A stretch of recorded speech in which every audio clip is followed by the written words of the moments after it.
আজকে আমি তোমাদের জন্য ইতিহাস বিষয়ে নিয়ে এসেছি সোনার কাঠি।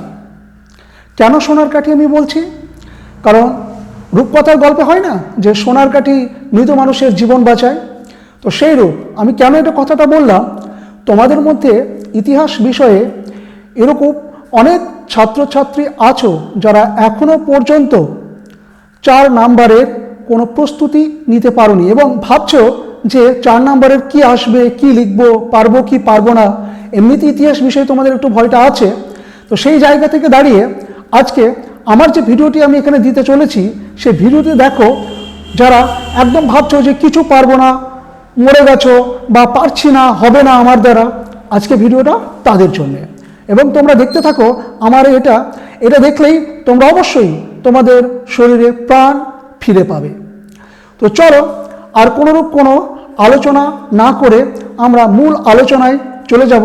তার আগে আমি মাধ্যমিক অনলাইন গাইড চ্যানেলে ইতিহাস বিষয়ের স্যার ভাইরাল স্যার, তোমাদের মাধ্যমিক 2025 পরীক্ষা ভালো হোক এই কামনা আমার দিক থেকে রইল। তো চলো আর কোনো আলোচনা না করে আমরা সরাসরি স্ক্রিনে চলে যাব।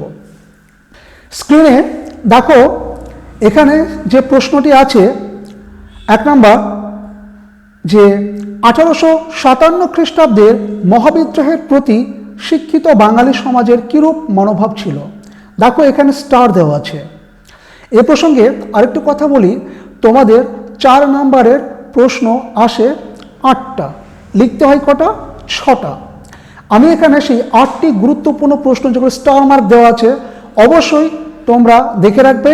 এবং তার সাথে আরেকটি কথা বলে দিই, আমি কিছু গুরুত্বপূর্ণ প্রশ্ন আজকে তোমাদেরকে দিয়ে দেবো যেন তোমাদের পরীক্ষার হলে কোনো অসুবিধা না হয়। তো চলো আলোচনা করে নিই। দেখো প্রথম প্রশ্নটি আমি একটু আগে বললাম স্টার দেওয়া আছে। এই প্রশ্নটি অত্যন্ত গুরুত্বপূর্ণ প্রশ্নটি তোমরা অবশ্যই এই প্রশ্নের উত্তরটা প্রস্তুতি নিয়ে রাখবে। চলো পরবর্তী প্রশ্ন কি আছে দেখে নেব।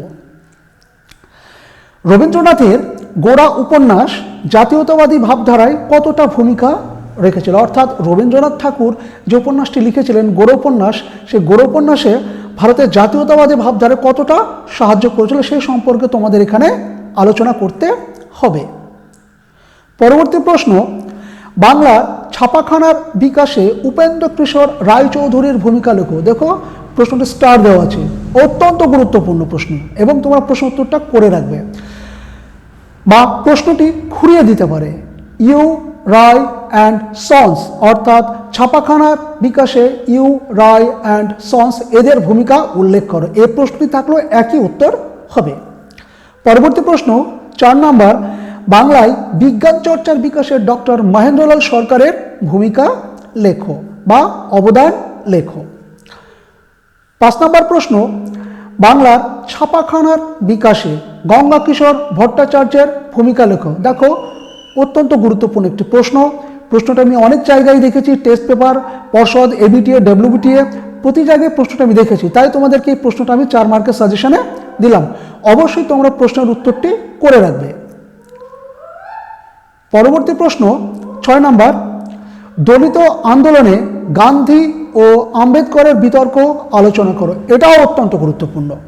অর্থাৎ দলিত আন্দোলন বিষয়ে ডক্টর বি.আর. আম্বেদকর অর্থাৎ ভীমরাও রামজি আম্বেদকর এবং মহাত্মা গান্ধীর যে একটা বিতর্ক হয়েছিল, সেই বিতর্কটা কী ছিল সেই বিষয়ে তোমাদের এখানে আলোচনা করতে হবে। এবং প্রশ্নটি অত্যন্ত গুরুত্বপূর্ণ তোমাদের 2025 মাধ্যমিক পরীক্ষার ইতিহাস বিষয়ে।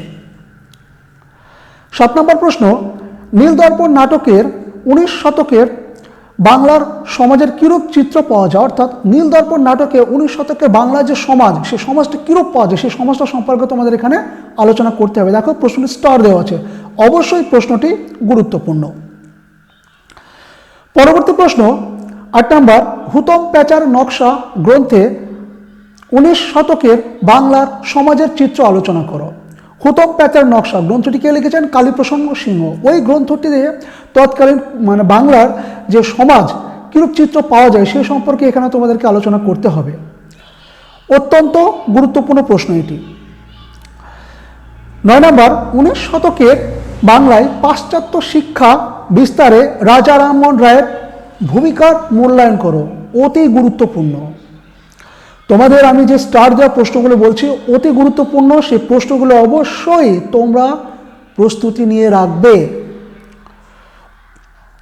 পরবর্তী প্রশ্ন দেখো, হায়দ্রাবাদ রাজ্যটি কিভাবে ভারতভুক্ত হয়েছিল? অত্যন্ত গুরুত্বপূর্ণ, কারণ 1947 খ্রিস্টাব্দে দেশ যখন ভাগ হয়ে যায় এবং পরবর্তীতে 1947 খ্রিস্টাব্দের পরবর্তীতে যখন দেশ পুনর্গঠন হয়, সেখানে আমাদের স্বরাষ্ট্রমন্ত্রী সর্দার বল্লভভাই প্যাটেল বা ভারতের যাকে লৌহ মানব বলা হয়, তিনি কিন্তু সমগ্র ভারতকে ঐক্য করার জন্য যে কাজ করেছিলেন, সেই কাজের মধ্যেও কিন্তু হায়দ্রাবাদ রাজ্যটি একটি ছিল। সেই হায়দ্রাবাদ রাজ্যকে তিনি কী করলেন? ভারতের অন্তর্ভুক্ত করলেন। এবারে দেখো, আমি 10টা প্রশ্ন যেখানে আলোচনা করলাম, 8টা প্রশ্ন স্টার দেওয়া আছে। অবশ্যই তোমরা এই 8টি প্রশ্ন দেখে রাখবে তোমাদের 4 নম্বরের প্রশ্নের সাজেশন। কেননা তোমাদেরকে 6টি প্রশ্নের উত্তর করতে হয়, 4 6 24 নম্বর। তোমাদের ভালো মার্কস বা ইতিহাসে ভালো রেজাল্ট করার একটা অত্যন্ত গুরুত্বপূর্ণ। তোমাদেরকে প্রথমেই আমি বলেছিলাম যে সোনারকাঠি, বুঝতেই পারছো সোনারকাঠিটা কোন জায়গায়।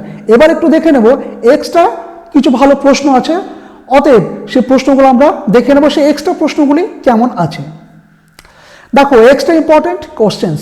1 নম্বর, কিভাবে কাশ্মীর সমস্যা সৃষ্টি হয়? অত্যন্ত গুরুত্বপূর্ণ। 2 নম্বর, স্বাধীনতা পরবর্তীকালে কিভাবে ভাষার ভিত্তিতে ভারত পুনর্গঠিত হয়েছিল? পরবর্তী প্রশ্ন, সাঁওতাল বিদ্রোহের চরিত্র বিশ্লেষণ করো। আর 4 নম্বর প্রশ্ন, এদেশের চিকিৎসার ক্ষেত্রে কলকাতা মেডিকেল কলেজের ভূমিকা লেখো। প্রিয় ছাত্রছাত্রী, এই ছিল আজকে তোমাদের সোনারকাঠি ইতিহাস বিষয়ের সাজেশন বা আলোচনা।